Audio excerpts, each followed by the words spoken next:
মজা না? দেখি একটু টক দেন তো। জল কেমন হবো না, আপনি খান প্লিজ। খুব মজা। কি হলো?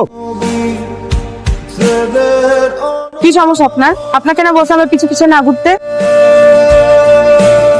ব্যাপারটা খুবই বিরক্তিকর। আপু ভাইয়া কিন্তু সুন্দর আছে, তুমি কিন্তু রাজি হয়ে যেতে পারো। তাহলে তুই রাজি হ, ক্যাম্পাসে তো পড়াশোনা বাদ দিয়ে এগুলো করতেছিস তাই না? আপনাকে একটা কথা বলি, আমার কেন যেন মনে হয় আমি যে আপনার জন্য অপেক্ষা করি এটা আপনার ভালোই লাগে। জি না, এটা সম্পূর্ণ আপনার মনের ধারণা। তাও আমি অপেক্ষা করবো যতদিন না আমার এই অপেক্ষা আপনার কাছে ভালো লাগছে। তো কোনো লাভ নাই, আপনি সারা জীবন অপেক্ষা করলে মুনার না কখনো হ্যাঁ হবে না। তাও আমি অপেক্ষা করবো। আপনি থাকেন। এক্সকিউজ মি, আপনি কি আমাকে দেখো না দেখার ভান করছেন? না দেখার তো কোনো কারণ নাই, জলজ্যান্ত একটা মানুষ। আমি আসলে আপনাকে একটা কথা বলতে চাচ্ছিলাম। বলুন। মুনা, আমি তোমাকে অনেক ভালোবাসি, আমি তোমাকে ছাড়া থাকতে পারবো না, প্লিজ। দেখুন, আমাকে একদম বিরক্ত করবেন না। সারাদিন ক্লাস করে জব করে এখন আমি বাসায় যাচ্ছি, আমি খুবই ক্লান্ত। এগুলো একটু নিন প্লিজ। আপনি আপনি এগুলো নিলে আমি চলে যাব। কতবার করে বললে আপনি বুঝবেন? আমি কি হিপ ভাষায় কথা বলছি? এত সুন্দর করে বারবার বলছি, আপনি বুঝতে পারছেন না কেন? Please take it. ওয়াফলগুলো আর চিকুটা একটু রাখেন। আপনাকে স্ট্রেট ফরওয়ার্ড একটা কথা বলি, আমি এই শহরে পড়াশোনা করে নিজে পায়ে দাঁড়াতে এসেছি, এসব প্রেম ভালোবাসা করতে আসিনি। Mona, I love you Mona.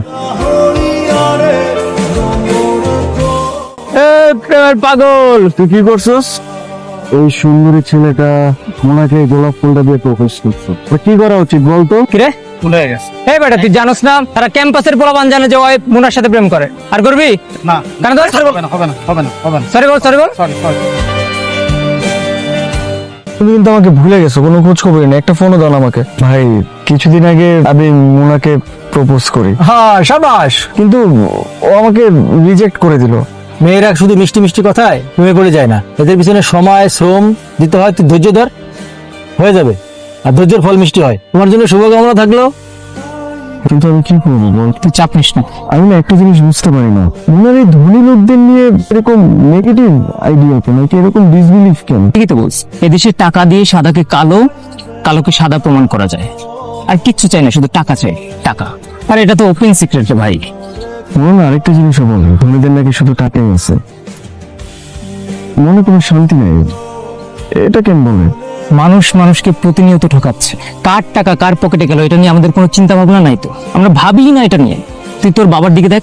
কি বলতেছিস? আমার বাবা অবৈধ কেন কিছু করবে? আমার বাবা এমনিতে খারাপ মানুষ না, সে ভালো মানুষ। আমি আঙ্কেলকে নিয়ে খারাপ কিছু বলতেছি, কিন্তু তুই একবার ভেবে দেখ, এত অল্প বয়সে আঙ্কেল এত টাকার মালিক।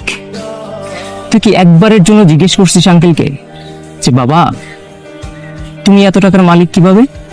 আচ্ছা তুই কি জানিস যে ওই টাকা বৈধ না অবৈধ? জানিস না, কিচ্ছু জানিস না তুই। তোমার সাথে কিছু কথা আছে।